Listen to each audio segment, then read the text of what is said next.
लेकिन कमला हैरिस की इस हार के बावजूद नई दिल्ली से लेकर न्यूयॉर्क तक ज़्यादातर भारतीय और ज़्यादातर हिंदू वो खुश हैं, वो बहुत खुश हैं। वो डोनाल्ड ट्रंप की जीत की खुशियां मना रहे हैं। डोनाल्ड ट्रंप की जीत के बाद वो जलेबियां बांट रहे हैं, मिठाइयां खा रहे हैं। ऐसा क्यों? क्या आपने सोचा है?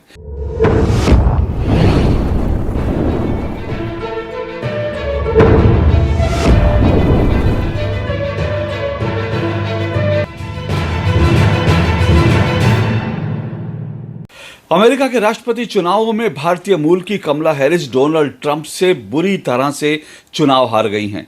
अगर कमला हैरिस ये चुनाव जीत जाती तो वो भारतीय मूल की ऐसी पहली अमेरिकी नागरिक होती जो अमेरिका के सर्वोच्च पद यानी राष्ट्रपति पद पर आसीन होती और उन्हें दुनिया भर में भारतीय मूल की पहली अमेरिकी राष्ट्रपति के रूप में जाना जाता।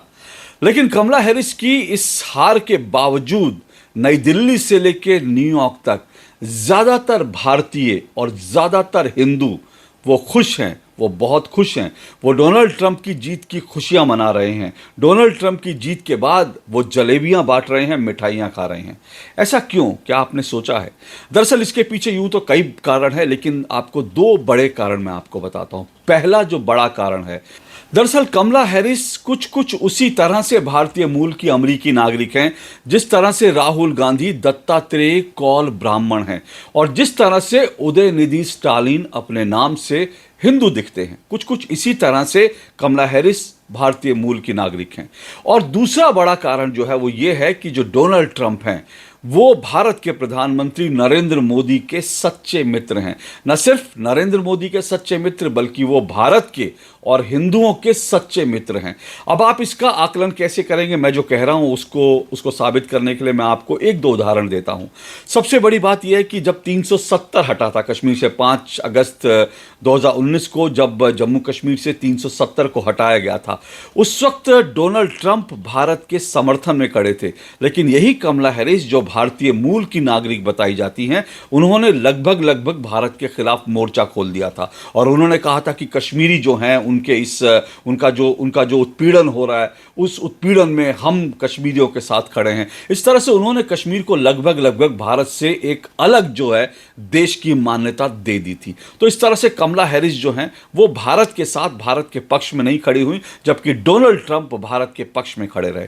इसी तरह से जब 370 के तरह जब सीए नागरिकता संशोधन कानून आया था, उस वक्त भी कमला हैरिस और पूरी की पूरी जो कमला हैरिस की जो पॉलिटिकल पार्टी है, जो डेमोक्रेट्स हैं, वो लगभग भारत के खिलाफ खड़े हुए थे। जबकि डोनाल्ड ट्रंप और रिपब्लिकन पार्टी ने जो है सीए नागरिकता संशोधन कानून था उस पर भारत का समर्थन किया था।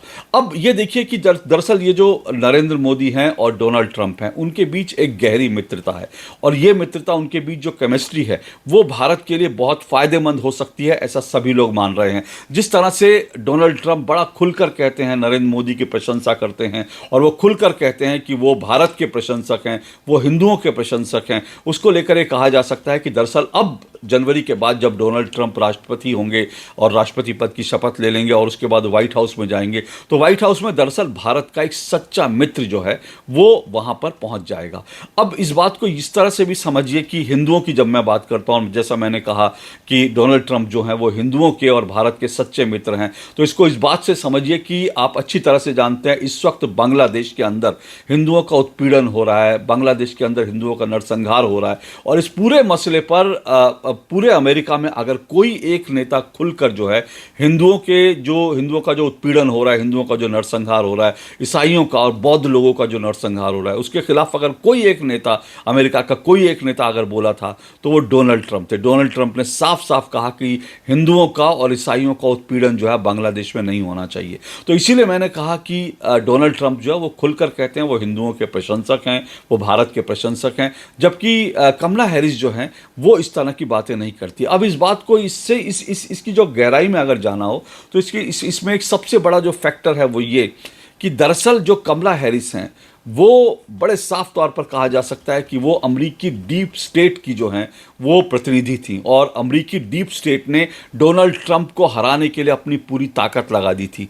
अब आप कहेंगे इसका भारत से क्या संबंध है? भारत से इसका सीधा संबंध ये है कि ये जो डीप स्टेट है वो जिस तरह से डोनाल्ड ट्रंप को पसंद नहीं करता, उसी तरह से ये जो डीप स्टेट है वो नरेंद्र मोदी को भी पसंद नहीं करता। और जिस तरह से ये जो अमेरिकी डीप स्टेट ने जो डोनाल्ड ट्रंप को चुनाव हराने के लिए अपने पूरे घोड़े खोल दिए, ठीक उसी तरह से भारत में भी नरेंद्र मोदी को 2024 के लोकसभा चुनाव में हराने के लिए डीप स्टेट ने अपनी पूरी ताकत लगा दी थी। और इसलिए ये एक बड़ा फैक्टर है कि नरेंद्र मोदी और डोनाल्ड ट्रंप के बीच जो है कई समानताएं हैं और दोनों के बीच गहरी दोस्ती है, और ये भारत की ताकत बनेगा आने वाले समय में। नरेंद्र मोदी और डोनाल्ड ट्रंप के बीच जब हम समानता की बात करते हैं तो सबसे बड़ी समान बात दोनों में जो है वो ये है कि दोनों ही राष्ट्रवादी नेता हैं। अपने अपने देश में वो राष्ट्रवादी नेता के तौर पर जाने जाते हैं, और उनकी जो फैन फॉलोइंग वो भी लगभग उसी तरह की है जो राष्ट्र से राष्ट्र प्रथम जिनके लिए होता है, उसी तरह की फैन फॉलोइंग जो है वो डोनाल्ड ट्रंप की भी है, उसी तरह की फैन फॉलोइंग प्रधानमंत्री नरेंद्र मोदी की भी है। अब ये जो राष्ट्र प्रथम का नारा है, जब दोनों देश कहते हैं, अगर डोनाल्ड ट्रंप की बात करूं तो वो कहते हैं अमेरिका फर्स्ट, और भारत के प्रधानमंत्री नरेंद्र मोदी वो ये कहते हैं कि मेक इन इंडिया। तो दोनों अपने अपने देश को लेकर के दोनों की बड़ी स्पष्ट विचारधारा है कि उनका देश उनके लिए सबसे पहले है, इसके अलावा कुछ नहीं। अब ये जो मुद्दा है, इस पर कई लोग कहते हैं कि भारत और अमेरिका के संबंध जो है इसमें टकराव हो सकता है, क्योंकि जब अमेरिका फर्स्ट की नीति पर डोनाल्ड ट्रंप चलेंगे तो फिर जो है उनको भारत को कई कंसेशन वो देना बंद कर देंगे, और अगर भारत जो है मेक इन इंडिया की पॉलिसी पे चलेगा तो अमेरिका के कई प्रोडक्ट जो अमेरिका बेचना चाहता है उसके लिए बाजार भारत नहीं देगा। इस तरह की बातें करके लोग जो हैं ये कहने की कोशिश करते हैं कि दोनों के बीच, नरेंद्र मोदी और ट्रंप के बीच टकराव हो सकता है। लेकिन इस बात को समझिए कि कोई भी अगर नेता अपने देश के लिए सबसे पहले सोच रहा है तो ये उसकी जो है, ये उसकी एक गुण है, उसकी काबिलियत है, इसके लिए उसकी तारीफ करनी चाहिए।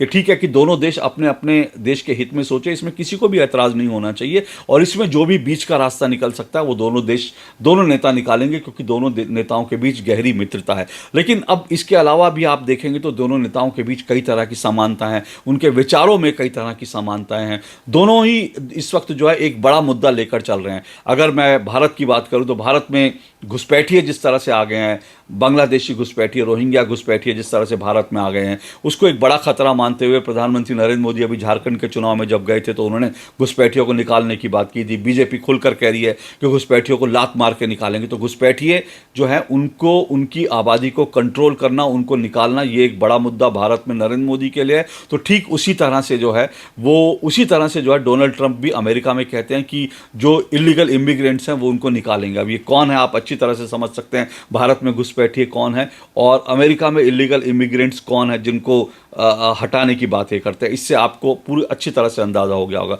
तो इस मुद्दे पर और दोनों सीमाओं की रक्षा करने के मुद्दे पर तो दोनों में इस तरह की कई समानताएं हैं। और जैसा मैंने कहा कि दोनों के अंदर ये समानता है, तो दोनों की एक चीज़ और जोड़ती है, वो है अमेरिका का डीप स्टेट। जैसा मैंने पहले भी कहा, अमेरिका का डीप स्टेट ने प्रधानमंत्री नरेंद्र मोदी को 2024 का लोकसभा चुनाव हराने की पूरी की तरह से साजिश की, कोशिश की। उसी तरह से डीप स्टेट ने डोनाल्ड ट्रंप को भी हराने की साजिश की।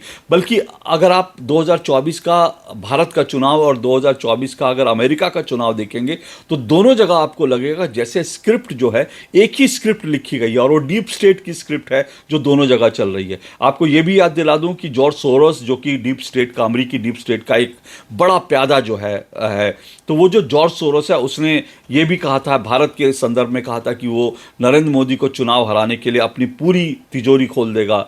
और उसी तरह से इसने, जॉर्ज सोरोस ने और उसके पूरे गैंग ने डोनाल्ड ट्रंप को भी हराने के लिए अपनी मतलब बेअंतहा पैसा खर्च किया है। तो दोनों ही ट्रंप और नरेंद्र मोदी, दोनों ही जो डीप स्टेट हैं वो उसके निशाने पर रहे हैं।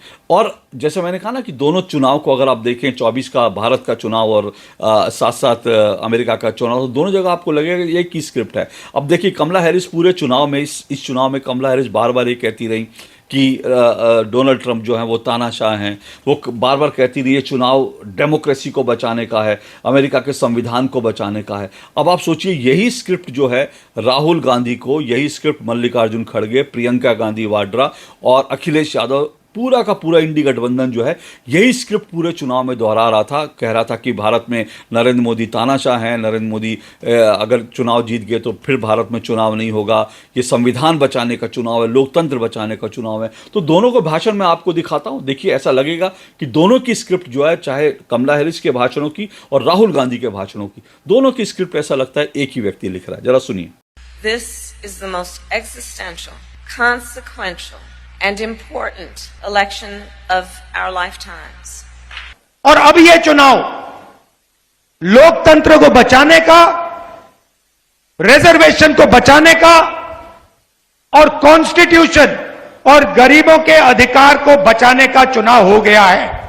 That he will weaponize the Department of Justice against his political enemies. CBI और ईडी जैसी चीज नहीं है, वो बीजेपी का औजार है, वो बीजेपी के कंट्रोल में है। Even, and I quote, terminate the United States Constitution. कि ये बीजेपी के लोग नरेंद्र मोदी संविधान को खत्म करने में लगे हैं। Donald Trump has openly vowed, if re-elected, he'll be a dictator on day one. तो चेहरे मोहरे एक जैसे हैं, काम करने का तरीका ऐसा है, एक जैसा है, स्क्रिप्ट एक जैसी है, तो डीप स्टेट का पूरा जो है एक ही तरह से काम करता रहा। अब आपको दूसरी एक और चीज बताता हूं, वो भी आपको अच्छी तरह से मालूम है कि डोनाल्ड ट्रंप के ऊपर 2 बार जानलेवा हमले हुए, 2 बार उनके ऊपर गोली चली, वो सुरक्षित रहे, बच गए, ईश्वर की उन पर कृपा रही, वो बच गए, जीवित बच गए। तो डोनाल्ड ट्रंप पर 2 बार जानलेवा हमले हुए और ये कहा जाता है कि दरअसल इन हमलों के पीछे अमेरिका का डीप स्टेट ही था। और इसी तरह से जो है भारत के प्रधानमंत्री नरेंद्र मोदी को भी, उनकी भी हत्या करने की साजिश भारत में हो चुकी है। पंजाब में आपको याद है, जब पंजाब में गए थे तो कैसे पंजाब की सरकार ने उस वक्त उनको सुरक्षा नहीं दी थी और उनका रूट क्लियर नहीं किया था, और उसके बाद आगे जो हैं लोग तैयार बैठे थे। तो उस वक्त अगर वो प्रधानमंत्री नरेंद्र मोदी का काफिला आगे बढ़ता तो कुछ भी हो सकता था, जो आशंकाएं हैं वो बताई जाती हैं। और फिर जो भीमा कोरेगांव का पूरा षड्यंत्र है, वो भी उसके बारे में भी कई सारे तथ्य सामने आ चुके हैं कि कैसे जो है कई लोगों ने मिल करके उनके कंप्यूटर से इस पूरी की पूरी साजिश के तार पता चले थे कि कैसे वो नरेंद्र मोदी को मारने की साजिश रच रहे थे, उसकी पूरी प्लानिंग हो रही थी, अर्बन नक्सली इसके पीछे थे। तो दोनों ही नेताओं को डीप स्टेट ने अपने अपनी तरह से जो है उनकी हत्या करने की साजिश की है। तो डीप स्टेट जो है इन दोनों ही जगह इन नेताओं के पीछे लगभग पड़ा हुआ है। अब डीप स्टेट, क्योंकि मैंने कहा कि डीप स्टेट जो है इनके पीछे पड़ा हुआ है, अब इसका एक और पक्ष देखिए। अब आप देखिए कि भारत के पूरे आसपास जो हैं, अगर आप देखेंगे भारत के आसपास जो तमाम देश हैं, चाहे आप पाकिस्तान की बात कर लें या फिर आप बांग्लादेश की बात कर लें, बांग्लादेश अभी ताज़ा उदाहरण है, नेपाल और श्रीलंका, ऐसे तमाम देश देखेंगे तो इन तमाम मुल्कों में जो अमरीकी डीप स्टेट है वो राजनीतिक, मालदीव भी इसमें उदाहरण है, वो डीप स्टेट जो है पूरी तरह से भारत को डिस्टेबलाइज करने के लिए लगातार इन देशों में सक्रिय, और इन देशों में कैसे तख्ता पलट किया है, इन देशों में कैसे वहाँ की सरकारों को अपने कब्जे में डीप स्टेट ने लिया है। इसका सबसे ताज़ा उदाहरण बांग्लादेश है। बांग्लादेश में देखिए जो चुनी हुई प्रधानमंत्री थी शेख हसीना, उनको भागना पड़ा क्योंकि डीप स्टेट वहाँ सक्रिय हुआ, और उसके बाद वहाँ पर जो है मोहम्मद यूनुस, जिनको जो है नोबेल शांति पुरस्कार दिया था, उनको जो है सरकार का एडवाइज़र बनाकर भेज दिया गया है। और वहाँ पर अब जो है वो वहाँ डेमोक्रेसी स्थापित हो गई कि एक बिना चुनाव, बिना वोट करे, बिना लोगों के मतदान लिए एक व्यक्ति जो है वहाँ पर अब पूरा देश चला रहा है, वो वहाँ पर पहुँच गया। और उसके राज में, मोहम्मद यूनुस के राज में, जिसको शांति का नोबेल पुरस्कार मिला था, उसके राज में हिंदुओं का लगातार नरसंहार हो रहा है, उत्पीड़न हो रहा है। उसके बावजूद अमेरिका में कमला हैरिस या बाकी लोग हैं वो कोई कुछ नहीं बोल रहे। तो ये जो मोहम्मद यूनुस है, ये बताया जाता है, सभी लोग इसको मानते हैं मोहम्मद यूनुस, क्योंकि इसकी तस्वीरें अगर आपको मिल जाएंगी, पुरानी तस्वीरें, कैसे जो है रेगन के साथ ये बात कर रहा था, कैसे मोहम्मद यूनुस जो है वो बिल क्लिंटन के साथ खड़े होकर स्टेज पे बात कर रहा था और बता रहा था कि कैसे जो स्टूडेंट थे, किन किन स्टूडेंट ने कैसे पूरी का पूरा प्लॉट तैयार किया। फिर आप ओबामा के साथ और जो है ओबामा के अलावा जो बाइडन के साथ अगर आप मोहम्मद यूनुस की तस्वीरें देख लेंगे, कैसे प्यार से गले मिल रहे हैं, एक दूसरे को चूम रहे हैं, उससे साफ है कि ये मोहम्मद यूनुस जो है वो डीप स्टेट का आदमी था। और कमला हैरिस भी डीप स्टेट की ही एक प्रतिनिधि बताई जाती हैं, बल्कि बहुत सारे लोग ये भी कहते हैं इस डीप स्टेट का एक बड़ा चेहरा जो है वो और कोई नहीं बल्कि वो जो है बराक ओबामा है। और जो बाइडन और कमला हैरिस ये दरअसल बराक ओबामा के ये कठपुतली थे। तो अभी तक जो है वहाँ पर भले ही जो है चेहरा बदल गया था, लेकिन सरकार जो है वो बराक ओबामा ही चला रहे थे। इस तरह की बातें भी बहुत सारे लोग कहते हैं, बहुत सारे रणनीतिक विशेषज्ञ भी कहते हैं। तो मूल बात क्या है? मूल बात यह है कि ये जो पूरा का पूरा जो डीप स्टेट है वो भारत को डिस्टेबलाइज करने के लिए लगातार कोशिश कर रहा था। ये आप अच्छी तरह से जानते हैं। जिस तरह से बांग्लादेश में उसकी साजिश किसान आंदोलन के रूप में, सीए के रूप में भारत में भी करी गई, वो तो भारत के प्रधानमंत्री नरेंद्र मोदी ने इन तमाम सिचुएशंस को हैंडल कर लिया। नहीं तो ऐसा माना जाता है कि जो बांग्लादेश में किया गया वो भारत में भी रिपीट करने के लिए, और उसके लिए पूरी की पूरी साजिश रच ली गई थी, भारत में भी तख्ता पलट के लिए। और इसके पीछे जो है कांग्रेस किस तरह से इसमें शामिल थी, राहुल गांधी किस तरह से, राहुल गांधी और प्रियंका और सोनिया गांधी ने जिस तरह से रामलीला मैदान में ये भाषण दिया था कि अब सड़कों पर निकलो, अब घर पे बैठने का वक्त नहीं है और आर पार की लड़ाई लड़ने का वक्त है, इस तरह के भाषण थे। तो वो डीप स्टेट की तैयारी थी, पहले सीए आंदोलन में, उसके बाद किसान आंदोलन में, कि नरेंद्र मोदी सरकार को टॉपल किया जाए। तो ये सब के सब लोग जो हैं, ये सब डीप स्टेट के चेहरे, जो मोहम्मद यूनुस है वो डीप स्टेट का चेहरा है। इसी तरह से डीप स्टेट जो है वो इस वक्त जस्टिन ट्रूडो के पीछे भी, जो अगर कनाडा में हम देख रहे हैं हिंदुओं पर हमले हो रहे हैं, खालिस्तानियों को खुली छूट मिल गई है, उनके खिलाफ कोई एक्शन अगर जस्टिन ट्रूडो नहीं ले रहे, उसमें भी बहुत हद तक ये बताया जा रहा है कि उसके पीछे भी डीप स्टेट का हाथ है। इसीलिए बहुत सारे लोग सोशल मीडिया पे ये कह रहे हैं कि डोनाल्ड ट्रंप की जीत से जो कुछ लोग सबसे ज़्यादा दुखी हैं, उनमें एक जस्टिन ट्रूडो है, क्योंकि अब जो है वहाँ पर खालिस्तानियों की जो है वो थोड़ा सा उनकी सत्ता जो है, उनको जो समर्थन मिल रहा था अब तक अमेरिका से, वो डगमगाएगा। और इसीलिए जगमीत सिंह जो खालिस्तानी वहाँ का जो एनडीपी का लीडर है, उसने बाकायदा ये स्टेटमेंट दिया है कि सुबह जब मैं उठे और अमेरिका का चुनाव का नतीजा आया तो हम लोग शेक हो गए, हम लोग हिल गए हैं, अब हम सबको एकजुट होना पड़ेगा, और ये वो इस तरह से। तो जगमीत सिंह डरा हुआ है, खालिस्तान समर्थक डरे हुए हैं, जस्टिन ट्रूडो डरा हुआ है। जिस तरह जस्टिन ट्रूडो डरा हुआ है, उसी तरह से डीप स्टेट का जो है मोहम्मद यूनुस डरा हुआ है, वो भी डीप स्टेट का हो रहा है। और उसी तरह से राहुल गांधी भी, भारत में भी जो है कांग्रेस और राहुल गांधी जो है अब वो बहुत अच्छी सिचुएशन में नहीं है। उनको अमेरिका से जिस तरह का सपोर्ट, सहयोग मिल रहा था, डीप स्टेट से जिस तरह का सहयोग मिल रहा था, अब वो डीप स्टेट का सहयोग मिलता रहेगा, लेकिन क्योंकि वो उसका सरकार से लेना देना ही नहीं, वो डीप स्टेट तो अलग तरह से काम करता है। लेकिन जो है डोनाल्ड ट्रंप के जीतने से, और डोनाल्ड ट्रंप ने क्योंकि ये कह चुके हैं कि वो डीप स्टेट का खात्मा करेंगे, तो अब डीप स्टेट के लिए मुश्किलें हो जाएंगी। और डीप स्टेट अब भारत में उस तरह से जो है टॉपल करने की साजिशें रच पाएगा, उसको अंजाम दे पाएगा, उसको उतना पैसा उसके लिए मिल पाएगा, या फिर उसको सपोर्ट मिल पाएगा, या फिर वो अब बांग्लादेश में जो गतिविधियां चल रही हैं उसको लागू कर पाएगा, आगे बढ़ा पाएगा। इस सब में अब संदेह उत्पन्न हो गया, क्योंकि डोनाल्ड ट्रंप साफ तौर पे कह चुके हैं कि वो डीप स्टेट को ख़त्म कर देंगे, क्योंकि डोनाल्ड ट्रंप को मालूम है कि उनके लिए सबसे बड़ा खतरा जो है वो अगर कोई है तो डीप स्टेट है। वो अब भी उनकी कुर्सी हिलाने की, उनकी जान लेने की, उनको टॉपल करने की डीप स्टेट कोशिश करता रहेगा। इसलिए अब अमेरिका में डीप स्टेट और डोनाल्ड ट्रंप के बीच एक जंग शुरू होगी, और वो बड़ी इंटरेस्टिंग जंग होगी। ये देखना है कि डोनाल्ड ट्रंप कैसे डीप स्टेट को ख़त्म करते हैं, या कैसे डीप स्टेट को कंट्रोल करते हैं। और डोनाल्ड ट्रंप जब डीप स्टेट के खिलाफ एक्शन में आएंगे तो फिर उसका असर भारत पर भी पड़ेगा, क्योंकि फिर से आपको बता रहा हूँ,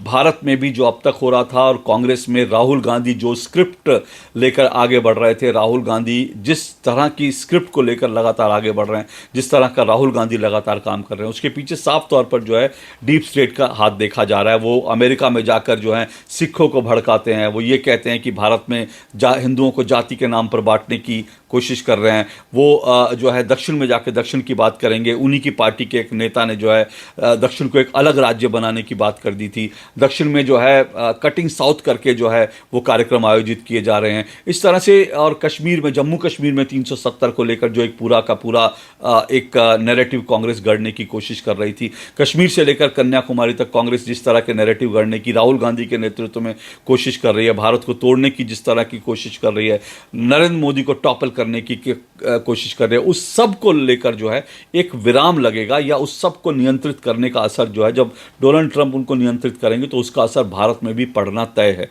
और इसीलिए मैं कह रहा हूं कि भारत के लोग बहुत खुश हैं। भारत के लोग जो भारत से प्यार करते हैं, जो जिनको मालूम है कि हिंदुत्व को ऊपर किस तरह से लगातार आक्रमण हो रहे हैं, जो हिंदू हैं, वो डोनाल्ड ट्रंप की जीत से खुश हैं, क्योंकि उनको अब लग रहा है, क्योंकि डीप स्टेट के दुश्मन जो है नरेंद्र मोदी है, डीप स्टेट का दुश्मन हिंदू हैं, क्योंकि हिंदुओं को डिसमेंटल करने की डीप स्टेट की तरफ से जो है कोशिश होती रही। डिसमेंटलिंग हिंदुत्व के नाम से जो है अमेरिका में कार्यक्रम आयोजित होते रहे, जिसको उदयनिधि स्टालिन ने तमिलनाडु में भी आयोजित किया। तो ये पूरा का पूरा जो ये पूरी की पूरी चौकड़ी है, इस पूरी की पूरी चौकड़ी जो है वो आज जो है नतीजे आने के बाद मातम के माहौल में, क्योंकि उनको लग रहा था कि नरेंद्र मोदी को डिस्टेबलाइज करने की, भारत को डिस्टेबलाइज करने की, भारत को तोड़ने की जो साजिश है, वो उनको लग रहा था कि अब 2024 के चुनाव के बाद उस साजिश को वो किसी तरह से जो है, उनको लग रहा था वो मजबूत स्थिति में आ गए हैं। लेकिन 24 के चुनाव में उनको जितना बड़ा झटका नहीं लगा। 99 सीट जीत करके कांग्रेस आ गई थी, समाजवादी पार्टी को उत्तर प्रदेश में 37 सीटें मिल गई थी, बीजेपी 272 पर रुक गई थी। तो इस सब से जो है उनका उत्साह बढ़ा हुआ था। लेकिन अब अमेरिका के चुनाव में डोनाल्ड ट्रंप की जीत ने उन सब के उत्साह पर, उन सब की उम्मीदों पर जो है पानी डाल दिया है। और अगले कुछ दिन जो है, या अगला 1 साल 2 साल जो है, बड़ी इंटरेस्टिंग जो है जियोपॉलिटिकल क्षेत्र में जो डेवलपमेंट होगा और जिस तरह की राजनीति आगे बढ़ेगी, जिस तरह की रणनीति इन दोनों देशों में देखने को मिलेगी, वो बड़ी दिलचस्प होगी। इसलिए नरेंद्र मोदी और डोनाल्ड ट्रंप की जुगलबंदी और इस जुगलबंदी के सामने जो है डीप स्टेट की साजिशें, ये किस तरह से क्या गुल खिलाती हैं और इसमें क्या डेवलपमेंट होता है, वो बड़ा दिलचस्प होगा। उस पर नज़र बनाए रखिए। आज के लिए इतना ही। नमस्कार।